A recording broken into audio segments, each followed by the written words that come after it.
Soma's baking and cooking থেকে সোমা বলছি। আজ আপনাদের সাথে শেয়ার করছি শিম চিংড়ির ভর্তা। চিংড়ি মাছটাকে কিভাবে শিম ভর্তার মধ্যে ব্যবহার করলাম, চলুন তাহলে দেখতে থাকি ভিডিওটা।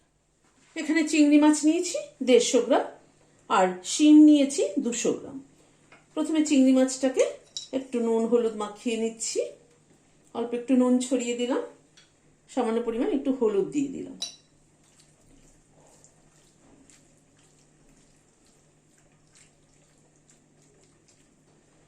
নুন হলুদ মাখিয়ে নিয়ে চিংড়ি মাছটাকে একটু সাইডে সরিয়ে রাখছি। এবার শিমগুলোর এই শিরাটা ফেলে দিচ্ছি এভাবে।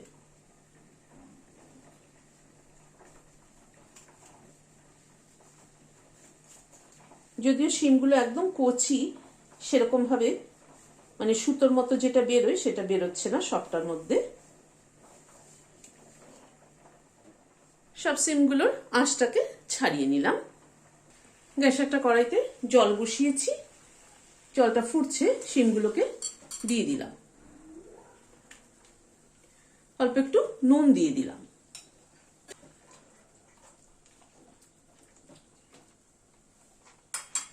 একটু ঢেকে দিচ্ছি, তাড়াতাড়ি শিমটা সেদ্ধ হয়ে যাবে। শিমটাই মিনিট 2 মতো ফুটলো, ঢাকনাটা খুলছি, গ্যাসটা বন্ধ করে দিলাম। এবার শিমটাকে তুলে নিচ্ছি।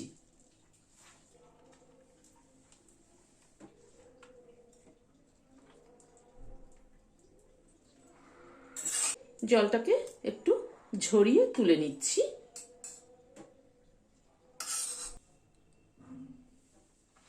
একটা গ্রাইন্ডিং জার নিলাম, শিমগুলো দিয়ে দিচ্ছি।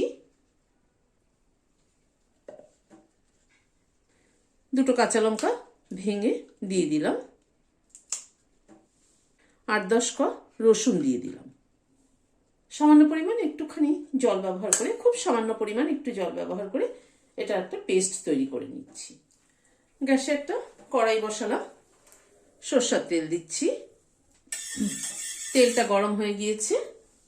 চিংড়ি মাছটা আগে একটু হালকা করে ভেজে নিচ্ছি।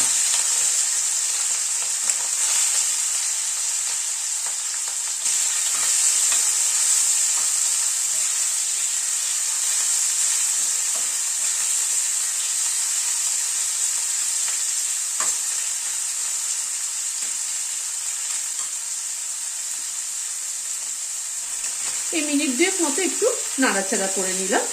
চিংড়ি মাছ বেশি ভাজতে নেই, বেশি ভাজলে শক্ত হয়ে যায়, সেজন্য হালকা করে একটুখানি ভেজে নিলাম। ভেজে তুলে নিলাম। ওই তেলে আর একটু সরষের তেল অ্যাড করছি। একটা শুকনো লঙ্কা ফোড়নে দিলাম, অল্প একটু কালো জিরে দিলাম। শুকনো লঙ্কা আর কালো জিরেটাকে একটুখানি ক্র্যাক করিয়ে নিচ্ছি। গ্যাসের ফ্লেমটাকে একদম কম করে, যাতে ফোড়নের গন্ধটা ভালো মতো আসে।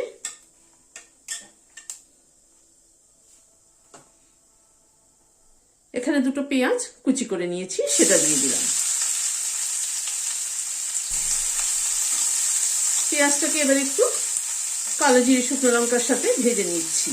পেঁয়াজ, কালো জিরে, শুকনো লঙ্কা একসাথে ভেজে দেখবেন ভীষণ ভালো লাগে।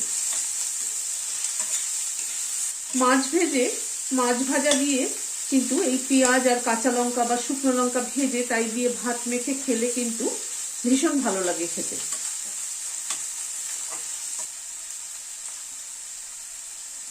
পেঁয়াজটাকে মিনিট 2 মতো একটু নাড়াচাড়া করে নিলাম। হালকা করে পেঁয়াজটা ভাজলাম। এবার শিমের এই পেস্টটা দিয়ে দিচ্ছি।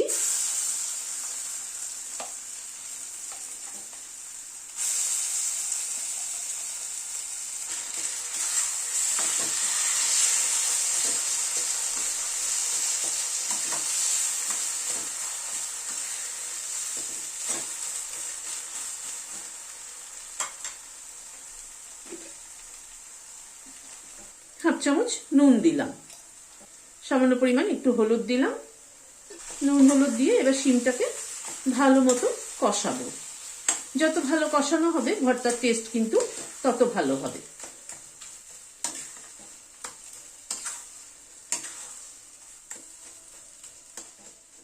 শিমটা কষানো হতে হতে এদিকে চিংড়ি মাছটাকে একটুখানি টুকরো করে নিচ্ছি।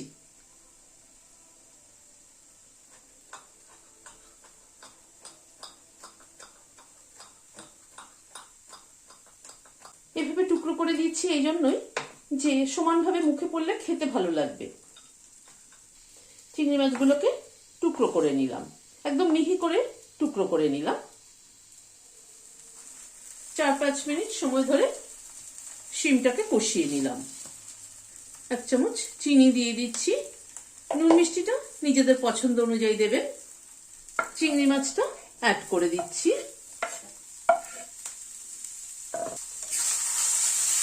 চিংড়ি মাছটা মিশিয়ে দিচ্ছি।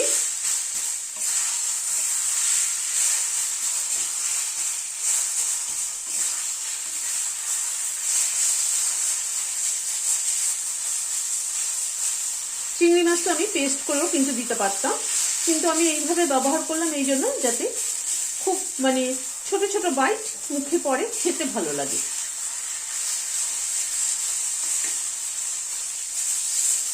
আর একটু কষিয়ে নেব।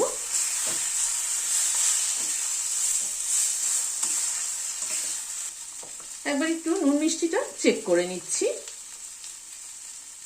নুন আর একটু লাগবে, আর সামান্য পরিমাণ নুন অ্যাড করলাম।